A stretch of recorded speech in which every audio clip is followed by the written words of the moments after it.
ओम शांति। मातेश्वरी जी की अनमोल महावाक्य। मनुष्य लोग, देवलोक, भूत प्रेतों की दुनिया का विस्तार। மாதேஸ்வரி ஜியின் விலை மதிப்பற்ற மகா வாக்கியங்கள். மனித லோகம், தேவலோகம், பூத பிரேதங்களின் உலகத்தின் விஸ்தாரம். बहुत मनुष्य प्रश्न करते हैं, यह जो असत जीवात्माएं जिनको गोष्ट कहा जाता है, यह सच है या कल्पना है? மனிதர்கள் பலர் கேள்வி கேட்கிறார்கள், பூதங்கள் என்று சொல்லப்படும் அசுத்த ஜீவாத்மாக்கள் இருப்பதாக சொல்லப்படுவது உண்மையா, கற்பனையா?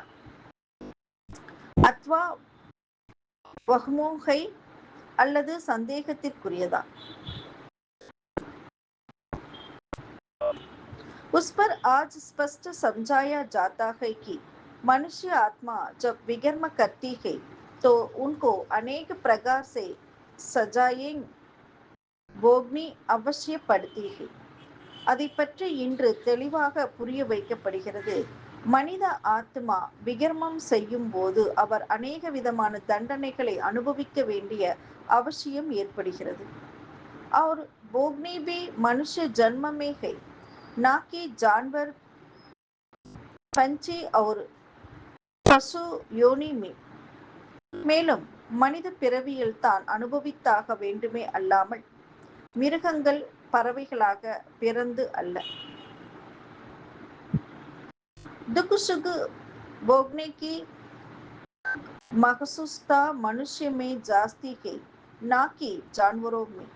சுகம் துக்கம் அனுபவிப்பதற்கான உணர்வு மனிதரிடம் அதிகமாக உள்ளது, மிருகங்களிடம் இல்லை. इस सृष्टि खेल में मुख्य पार्ट மனுஷக்காக. இந்த சிருஷ்டி விளையாட்டில் முக்கிய பார்ட் மனிதர்களுடையது. यह जानवर, पंछी आदि तो जैसे सृष्टि ड्रामा की शोभा है, सारे कल्प के अंतर सतयुग आदि से कलयुग के अंत तक मनुष्य आत्माओं के 84 जन्म है. இந்த மிருகங்கள், பறவைகள் முதலானவையோ சிருஷ்டி டிராமாவின் அழகாக உள்ளன.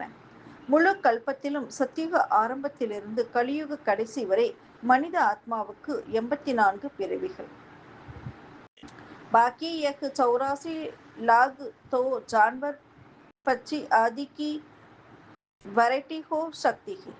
மற்றபடி இந்த 84 லட்சமோ மிருகங்கள், பறவைகள் முதலானவற்றின் பல வகை இருக்கலாம். अब यह सब राज परमात्मा बिगर कोई नहीं समझा सकता. இப்போது இந்த அனைத்து ரகசியங்களையும் பரமாத்மாவை தவிர வேறு யாராலும் புரிய வைக்க முடியாது. आत्माओं को निवासस्थान है ब्रह्म तत्व अर्थात निराकारी दुनिया.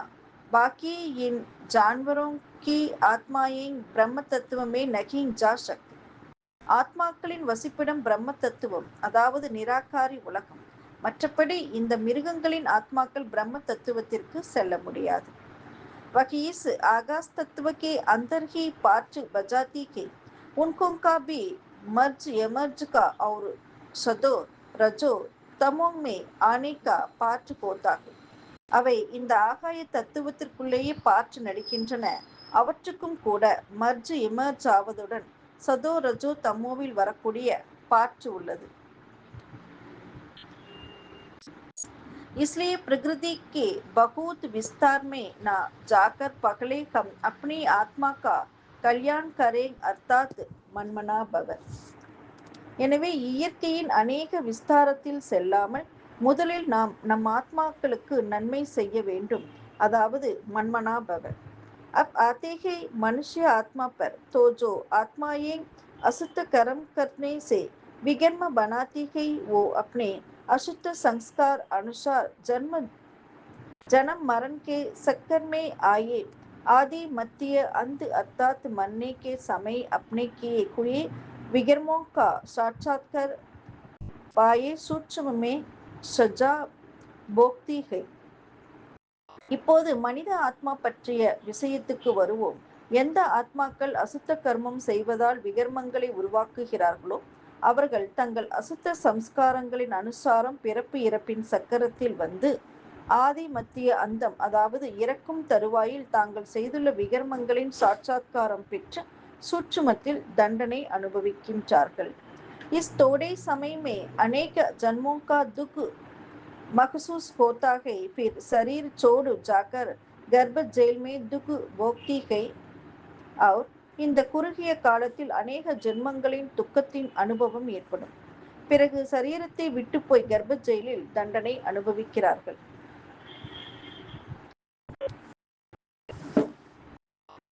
फिर संस्कार अनुसार ऐसे माता पिता के पास जन्म ले वहाँ भी अपने जीवन में सुख दुख भोगती है, इसको कहा जाता है आदि मध्य अंत. பிறகு சம்ஸ்காரங்களின் அனுசாரம் அத்தகைய தாய் தந்தையிடம் போய் பிறவி எடுத்து அங்கேயும் தங்கள் வாழ்க்கையில் சுகம் துக்கத்தை அனுபவிக்கின்றனர். இது தான் ஆதி மத்திய அந்தம் எனப்படுவது. परंतु कोई कोई आत्मा को जलती शरीर नहीं मिलता है, वह आगार्य रूप में इस आकाश तत्व के अंदर गोष्ठ बन पटकती रखती है. यह भी एक सजा है, अर्थात भोगना है. ஆனால் ஆத்மாக்கள் சிலருக்கு சீக்கிரமாக சரீரம் கிடைப்பதில்லை. அவர்கள் ஆகாரி ரூபத்தில் இந்த ஆகாய தத்துவத்தினுள் பூதமாகி அலைந்து கொண்டே இருக்கின்றனர். இதுவும் கூட ஒரு தண்டனைதான், அதாவது வினை பயனை அனுபவிப்பது. उस अशुद्ध जीवात्मा के साथ किसी का हिसाब किताब होता है तो वो उनमें प्रवेश कर उनको दुख देती है.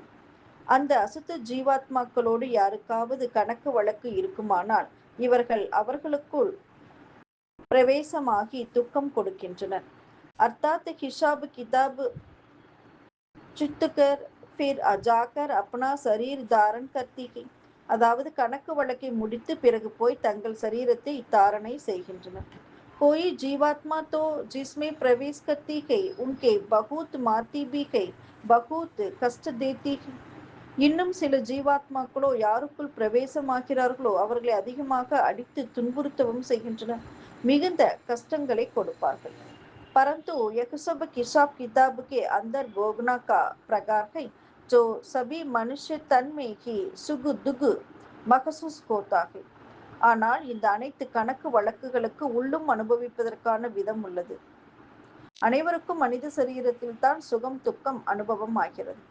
यह तो आपको समझाया गया है कि जो आत्मा मुक्ति धाम से इस साकारी गेल में आती है वो बीच में वापस मुक्ति धाम में जा नहीं सकती. இதுவோ உங்களுக்கு புரிய வைக்கப்பட்டுள்ளது. அதாவது ஆத்மா முக்தி தாமத்திலிருந்து இந்த சாகாரி விளையாட்டில் வரக்கூடிய ஆத்மா இடையில் முக்தி தாமத்திற்கு திரும்பி செல்ல முடியாது.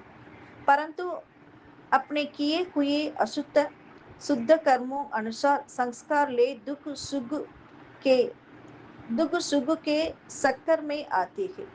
ஆனால் தாங்கள் செய்துள்ள அசுத்த சுத்த கர்மங்களின் அனுசாரம் சம்ஸ்காரங்களை எடுத்துக்கொண்டு சுகம் துக்கத்தின் சக்கரத்தில் வருகின்றனர். सभी आत्माओं को पुनर्जन्म होता है, सिर्फ एक परमात्मा का नहीं होता है. அனைத்து ஆத்மாக்களுக்கும் புனர்ஜென்மம் நடைபெறுகின்றது, ஒரு பரமாத்மாவுக்கு மட்டும் இல்லை. அச்சா, நல்லது. ஓம் சாந்தி. ஓம் சாந்தி. ஓம் சாந்தி. ओम शांति. मातेश्वरी जी की अनमोल महावाक्य. मनुष्य लोग, देवलोक, भूत प्रेतों की दुनिया का